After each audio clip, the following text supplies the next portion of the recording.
Hi guys, so today I'm going to start with another Alana Fairchild Medicine Heart Oracle with number 18, Meta Bhavana. And the inscript, I guess that's the right word, says genuine friendship is grounded in acceptance, interest, and care. It brings out the best in us, offers encouragement for growth, acknowledges our limitations, and challenges with compassion. Friendship is relational capacity for regard, reassurance, and relief.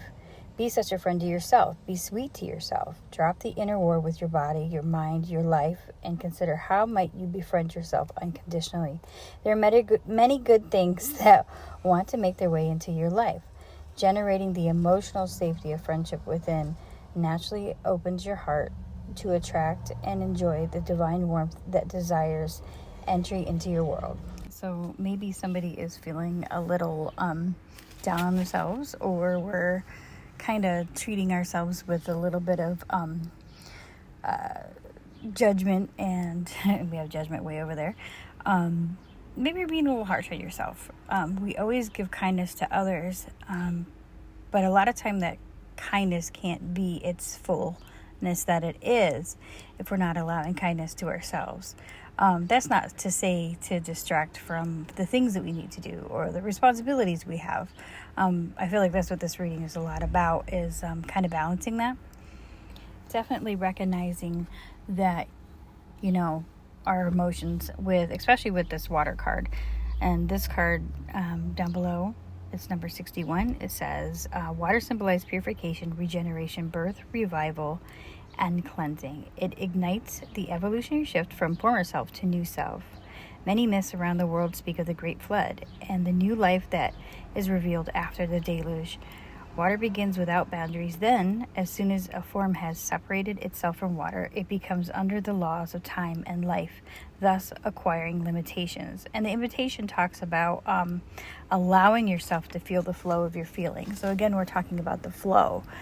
And I feel like, especially with this first card, it talks about understanding that, we're going to have emotions that come and go, and to not push those away. And maybe since we're being told to be a friend to ourselves, maybe we're kind of being harsh on ourselves and not allowing all the things that we kind of need to focus on. Sometimes we don't allow ourselves to accept and receive things like help or love because we feel like we're not worthy. And sometimes we don't accept responsibility because it's too hard to kind of look at that for ourselves, our hard parts of ourselves that we, don't want to face because that makes us feel icky. But maybe stopping and allowing those feelings to come and go, not stay in them, but to kind of understand what the meaning behind things are. So in the first row, this again is my row of, what the energy we're in now. And we have the Hermit and we have the Queen of Cups, both very introspective and intuitive and wisdom archetypes, if you want to call it. But sometimes you can be a little too introspective. Like with the Hermit, sometimes when we're the Hermit, we seek too deep and we're trying to find the answer. So sometimes we block out the rest of the world and we don't join the rest of the world, right?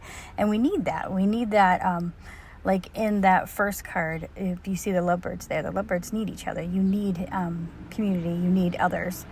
But also with the Queen of Cups, we have to remember that the Queen of Cups sometimes gets herself a little caught up in other people's emotions and can give a little bit too much. So I think right there, that's definitely like a balance between the emotions in the water and the groundedness in the earth. And the second row is always kind of like my focus area, or what we need to improve on, or maybe do a little bit more, maybe acknowledge. We have the Empress and we have the Eight of Pentacles. So the Empress, this is somebody who gives and receives, but she receives because of she's allowing it, right? This is somebody who is at the top of her energy game, right?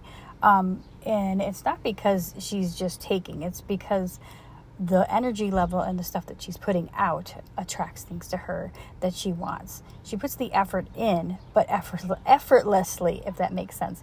And so it's kind of like a contradiction. You have that, and then you also have the Eight of Pentacles. So the Eight of Pentacles is working hard for what you want, but it's also looking back and seeing how far you've come. So again, I feel like this is another balance thing. Like today, I woke up with a Deftones song, Genesis in my head, and he says balance, like over it. If you listen to the lyrics, you'll get it.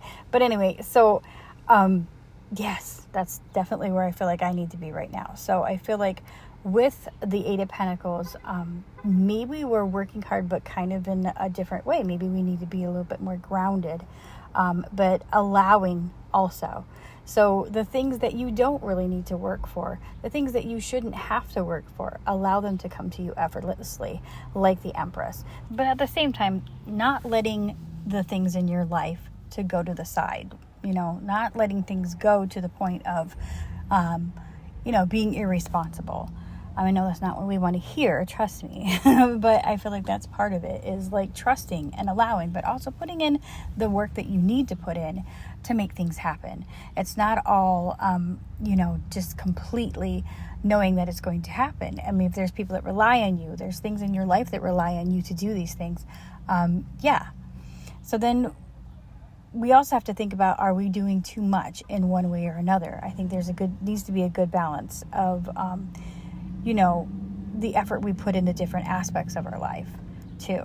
So, and then the third row is always my area of resources or people or energies or whatever it be that you can use for this goal of yours, right?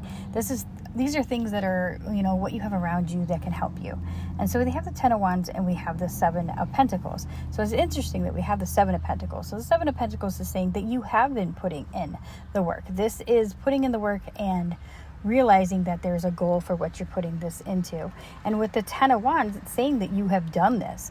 And Wands to me is always spiritual. So this row is telling me that the things that you have going for you, or you, somebody around you, a situation collectively, is that we have done the work spiritually. There's the Ten of Wands in the Rider-Waite. If you look off into the back of him, he's got this whole, he looks like he's carrying a heavy load, and he did, but his reward and his harvest is waiting for him in his castle. And then with the Seven of Pentacles, we have put that work in. Not to forget that is something that we've done. So, if this is something that you are trying to do spiritually and in your 3D, as they say, I feel like this is definitely saying something like this, especially with the beginning when you have the Hermit and you have the Queen of Cups there, because she's a giving and she gives to other people around you. She's very nurturing. So, but we're also nurturing ourselves. I feel like this is saying that we need to nurture ourselves, but not forget and allow the things around us that need our nurturing as well. And then we have the King and the Queen, or the Queen and the King of Pentacles. And to me, this just sums that all up. If we're looking for balance, but there's a doing and a feeling, and there's like this balance between giving and receiving, and that's just proof of it right there. And then we have, we have Judgment down there. So maybe this is part of it. I feel like, and I'm using this as an example for myself, feeling kind of like, I really want this thing for myself, so I'm working hard for it, but there's other things that maybe I'm not doing that I need to do, like things around your house, or, focusing too much on a goal that you kind of forget about other things. So you kind of let that go to the wayside. And then when it comes up, you feel guilty about it, or other people, you're allowing I don't want to say the opinion, you're allowing the idea of the opinion of other people around you to affect how you're doing. I honestly feel like this is telling us to kind of sit back and find ways to balance both our spirituality and practicality. But also, nurturing yourself, but also nurturing those around you and the situations around you. And then we have the Herbal Astrology Oracles, and we have number 48 with Kava Kava. Community, yes, definitely. Upright, it means celebration, kinship with tribe, community, friendship, union, finding your chosen family. And this is Pluto and the Moon. So I kind of feel like that's saying too, allowing, yourself to not get so centralized that you forget the community around you, because you need them as well, and they need you. I mean, that's the whole purpose a lot of times, I think, that people do these things spiritually, is not only to better ourselves, but you're bettering ourselves to have a better community with our connections, right? Whether you have a community or not, if you have a community, I feel like it's really talking about, balancing that whole need for inner self allowing yourself to be that friend to yourself, but also being a friend to others, because we need that connection. The hermit sometimes can kind of make us feel like, our inner self is so important, but it is. But you also need that balance with others. We live on this planet with each other. We're in this universe with each other. And the whole purpose of having a spiritual connection is the connection. And I feel like that's what makes it worth it, right? And if you don't have a community, maybe this is saying that you could use one. And if you are feeling overburdened, don't be afraid to ask for help. I'm a big person like that, where I have a hard time saying, hey, I need help with this. And it comes from deep-seated pride issues that I have tried to overcome. And I still have my moments. And then we have number 15 with Yarrow, harmony. Harmony is a big word for me. Harmony and surrender are huge words for me in my journey. And it means equilibrium, balance, discernment, nourished psychic shield, divinary empathy, and sensitivity. And its ruler is Venus. So yeah, I feel like that's definitely another thing too. There needs to be harmony, but in order to have harmony, you have to kind of have that give and take, right? You have to be the Empress. So you have to be able to receive, because sometimes receiving is hard, especially when it's things like help or somebody kind of giving you advice, because sometimes we don't want to hear it, especially like if you've worked really hard, like the 10 of Wands on your spiritual self. You worked really hard on that. Sometimes it's hard to hear that, this part of you might need a little help, right? But at the same time, being a friend to yourself and understanding that, not everybody understands your situation. And don't be afraid to speak up and say what you need for help. Don't be afraid to ask for help, because harmony is all about that. It's about the cyclical. It's about the reciprocal nature of relationships and energy and connectivity. That's what it's all about, giving and receiving, right? I hope this helps somebody today, and I thank you for still tuning in, and I will talk to you later.